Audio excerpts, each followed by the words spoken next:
sobre Perdidos. Foram 3 temporadas, a primeira temporada toda em preto e branco, são 83 capítulos. No primeiro ano, o Lula tem um episódio que ele gosta muito, que é A Voz do Espírito, né? Muito legal. É o último do primeiro ano, ainda em preto e branco. O Dr. Smith tá muito sério, é bem diferente. Quando passou pro segundo ano, e o terceiro, né? O segundo ano parece que eles haviam o estúdio do Batman, né? Era uma coisa assim, né? Era o vizinho. O Batman veio para competir com eles, né? Pois é. E aí ele começou, entre aspas, descambar para aquela pastelão, tudinho, né? Tem um episódio lá de um dragão, que é uma coisa... Tem um episódio de um cara vestido de cenoura, que é do terceiro ano também, que esse aí é... E eu fui na NASA.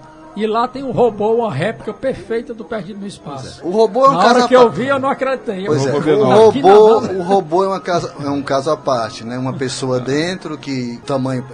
Ele não era uma estatura pequena, mediana, né? Pois é, mediana. Em detalhe, vocês não esqueceram uma coisa, de todos eles, as dublagens que marcaram época. O Borges de Bala fazendo o Dr. Smith.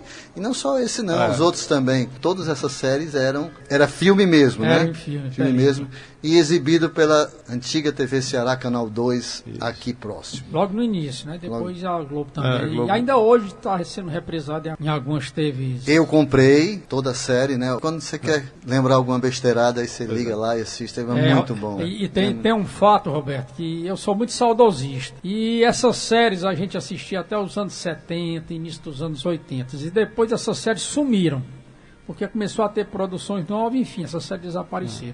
E eu, para não ter muito o que fazer, inventei de criar uma época, o Clube Videotempo, que foi, eu conheci muitas pessoas da época, que era um clube para a gente resgatar essas séries que não existiam mais na TV e ainda não existiam as locadoras. Então a gente começou a adquirir essas séries do Gilberto Patriota, lá em Curitiba, que era um colecionador. Em VHS, né? Em VHS. A gente começou a criar o clube. E eu lembro perfeitamente, um amigo nosso, que na época eu ainda não conhecia, que ele chegou lá na minha casa para pegar umas fitas, ele se associou ao clube, para pegar umas fitas do Perdido no Espaço. Aí eu conversando com ele na época, eu disse, eita, vai chegar em casa, vai logo assistir, né? Isso era à noite. E eu nunca esqueci, ele disse assim, não, Adeval, eu vou levar para casa e vou assistir amanhã, que é sábado, 3 horas da tarde, que era o horário que eu assistia, comendo café com bolacha na minha casa. Eu achei isso, assim, fantástico. E ele disse isso, Roberto, emocionado. Ainda hoje, todo ano ele me liga, época de final de ano, para falar comigo, e sempre ele relembra a mesma história.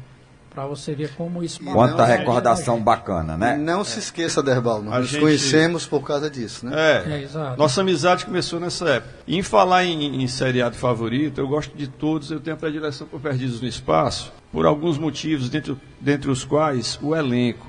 Porque eu já cresci assistindo o Zorro, já era fã do Guy Williams, que para mim era o melhor Zorro, né? E o Guy Williams estava lá, que ele foi contratado para ser o ator principal e acabou sendo um coadjuvante. Mas ainda era aquela figura, né, que chamava atenção e tudo. A questão do robô também era algo que fascinava. Acho que todas as crianças, todo mundo ficava maravilhado com a voz era uma coisa e quem manipulava era outra. Isso, né? E então assim, o elenco e o Jonathan Harris realmente ele fez um estrago ali, no bom sentido, né, porque ele matou a pau. Terra Gigante. Terra Gigante deu casamento entre atores e filho. Né? Uma filha, né? Uma filha, Michelle Matheson. Exatamente. Também atriz, né? Seguiu o caminho dos pais. Os anos 60 marcaram época por conta de grandes séries na televisão. A gente está falando aqui das séries do Irving Allen, mas A Feiticeira... Disney é um Gênio, Agente 86... O Zorro. Séries fantásticas. Jonathan Harris fez um episódio de Terra Gigantes, né? Flautista, né? Isso. E fez também Feiticeira, né? Olha aí, Terra de Gigantes. Um argumento muito interessante, né? De um voo que pegou uma espécie de dimensão, né? Exatamente. Suborbital, e que pegou uma outra dimensão e caiu num planeta habitado por gigantes. Lula, coisas que a gente não percebia. Se eles estavam em outro planeta, a comunicação não deveria ser no mesmo idioma, né? Mas ali dava a entender que todo mundo falava inglês, né? Com certeza. Então essas coisas que o Aderbal diz, que a tecnologia não era tão grande, mas eles faziam apelos com outro tipo de argumento, né? E aí vem a qualidade do elenco, né? Aí é brincadeira. E tanto Terra de Gigantes também tinha o seu Dr. Smith, né? que era o Fitzhugh. Ele tentou repetir a fórmula do Will com o Dr. Smith, né? Só que não teve o mesmo... Ele colocou o Barry com o Fitzhugh, não foi? Não teve a mesma intensidade, Empatia, né? Exatamente, né? Verdade. Agora, o interessante de Terra de Gigantes é que era um voo suborbital de Los Angeles para Londres. Sim. E aí eles entram, há uma tempestade, eles acabam passando para caindo num outro planeta, que se imaginava até uma outra dimensão. Isso. Só que era como se fosse uma outra terra. Isso. Onde se falava o mesmo idioma, onde havia muitas coisas em comuns, só havia como se diz assim, era como se fosse anterior vamos dizer assim, a época do Spindrift. A época deles, né? Eles teriam saído da Terra nos anos 80, né, Lu? Exatamente. Mas Então tinha esse detalhe. Detalhes gigantes, né? Isso. E eles eram chamados... Os pequeninos, né? Agora, uma coisa interessante é que esse elenco foi escolhido assim com muita dificuldade, porque além de atuar, eles tinham que ter capacidade física. Sim. Porque durante muitos episódios... Cenas de dublê eram raras, exatamente, né? Tinham que se utilizar de técnicas de alpinismo, né? Para escalar mesas que eram gigantescas, cadeiras, esse tipo de coisa, né? Então eles foram escolhidos também por isso. E durante as gravações, o elenco chegava a se machucar. Né, o ator Gary Conway teve algumas costelas fraturadas, né, como outros atores tiveram essa questão de sofrer alguns acidentes. Né. É verdade. Não era brinquedo, não. Não era brinquedo, não. E o bacana também é que todos os anos esses atores dessa série se reúnem nos Estados Unidos, ou mesmo na Europa, para se confraternizar com os fãs. Existem muitas convenções. Inclusive a gente tem alguns vídeos dessas convenções onde eles encontram com os fãs, e deve ser uma coisa muito bacana você estar diante daqueles atores que fizeram parte da vida de muita gente. Até porque aqui na mesa tem 3 testemunhas oculares de um encontro inesquecível. Aí é um episódio à parte. Infelizmente eu perdi esse encontro, mas tem 3 amigos aqui que tiveram ao lado do Dr. Smith, imaginou? do ator Jonathan Harris. Perdido no Espaço passou em 103 países do mundo, inclusive no Japão, né? O programa ainda lembra o tributo a Irving Allen. Viagem ao fundo do mar, Terra de Gigantes, Túnel do Tempo e Perdidos no Espaço. Alguns filmes esporádicos foram lançados depois, como o de Perdidos no Espaço, em 98, que também não teve sucesso, apesar de aparição de alguns atores da série clássica, né?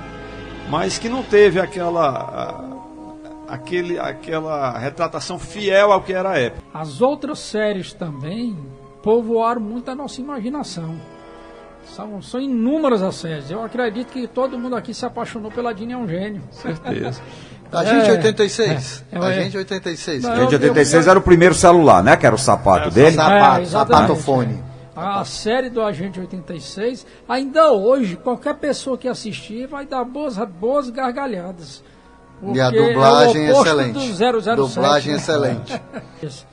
Você viajava nas histórias. Por exemplo, o Túnel do Tempo, quando terminava, já era eles entrando, digamos, no Túnel do Tempo e caindo em outra época. E a gente já ficava na expectativa. O que será que vai acontecer aí onde eles caíram?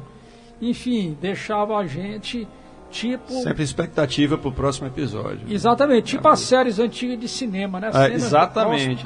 Você ficava esperando. Os americanos chamam de cliffhanger, né? Termina numa situação limite, uma situação de perigo, que vai ser elucidada já no próximo. Aí você ficava naquela expectativa de já assistir o próximo. O perigo da série. Perigo da série, exatamente. No próximo episódio, nesse mesmo canal, né? Tem uma coisa mais ou menos assim, né? A mesma bate-hora, e o mesmo bate-canal. E vinha o áudio, né? Com essa... Dubladores brasileiros considerados os melhores, né? Por muitos atores, inclusive quando o Dr. Smith esteve no Brasil, não sei se foi a primeira vez que ele foi ao programa da Hebe Camargo, e foi conhecer o Borges de Barros, que era o dublador dele no Brasil, né? O Jonathan Harris se encontrou com o Borges de Barros. Borges de Barros era o primo pobre da Praça da Alegria, né? Então ele elogiou muito a voz, considerou a voz do dublador melhor do que a dele, né?